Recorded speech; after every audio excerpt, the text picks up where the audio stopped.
Bonsoir. La session budgétaire de septembre de l'Assemblée nationale a pris fin hier, dimanche, le 15 décembre 2024, qui l'honorable Atsongia Kiyaya Elvis a délié sa langue devant le chevalier de l'Église. Suivez l'honorable. 15 décembre 2024 a tablé sur 2 points, parce que vous savez que nous sommes en train d'aller à la classe parlementaire et nos populations nous attendent sur beaucoup de points.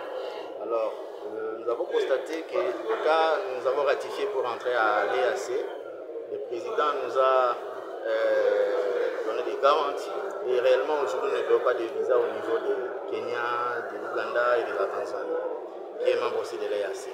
Mais si quelqu'un est par exemple de la RDC et qu'il a un chauffeur qui est CG Kenya, un CG Ougandais, un CG Tanzanien, quand ce chauffeur vient avec le véhicule, bien qu'il porte la plaque congolaise, il est obligé de payer le visa.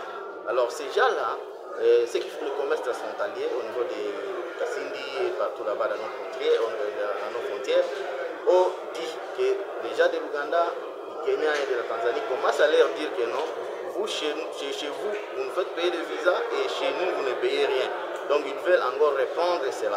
Alors, la crainte que nous avons en tant qu'élus du peuple, c'est quoi?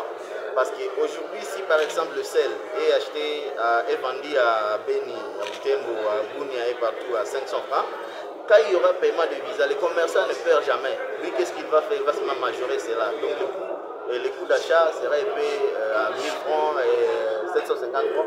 Et c'est la visible population qui sera encore en difficulté.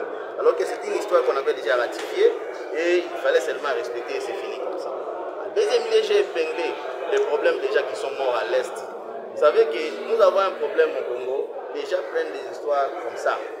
Et les droits est régi par les textes. Ce sont les textes qui régissent les droits. Dans notre pays, pour qu'on sache qu'il y a disparition d'une personne, il faut qu'il y ait au moins 3 éléments. Le premier, c'est le certificat de décès qui est délivré par le médecin. Du médecin, vous allez maintenant au niveau de l'officier de l'état civil, il vous donne l'acte de décès. Et de là, vous allez au niveau du bourgmestre de la commune, qui vous donne maintenant les certificats d'animation. Ce sont ces 3 éléments qu'il faut assez qu'on puisse comprendre qu'il y a tel et déjà mort. Alors, chez nous à RDC, même s'il y a une mort normale, les gens n'ont plus cette culture-là. Et maintenant, vous verrez que chaque fois, on nous dit que nous sommes au moins à 105 millions d'habitants.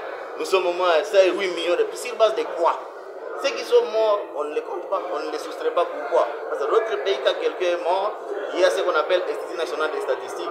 On va là-bas, on fait constater cette mort à partir de cet acte de décès, et c'est fini comme ça, on retranche, on dit que non, tel n'existe plus. Mais chez nous, même les morts, même qui sont comptés.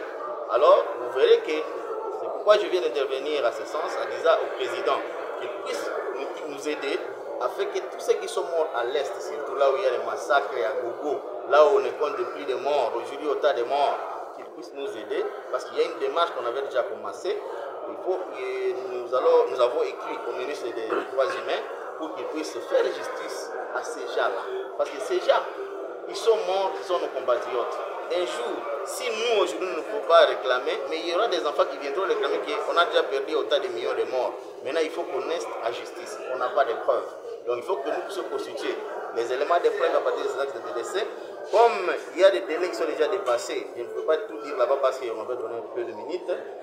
On livre ce qu'on appelle les jugements supplétifs de tous ces gens-là. Alors, on peut constater avec le ministre de la Justice et le ministre des Droits humains, on fait cela en concours pour que chaque famille puisse avoir ces jugements-là, sachant que j'avais perdu tel ou tel à l'institution de massacre et je peux rester en justice. C'était ça la fin de ça, c'est mon intervention.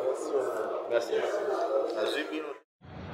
Abonnez-vous massivement à notre chaîne en ligne sur YouTube, à Mourata TV officiel. Vous ne serez jamais déçus. Vous serez mieux servi. Abonnez-vous. Il ne faut pas traîner les pas. Votre chaîne est à votre disposition. Merci.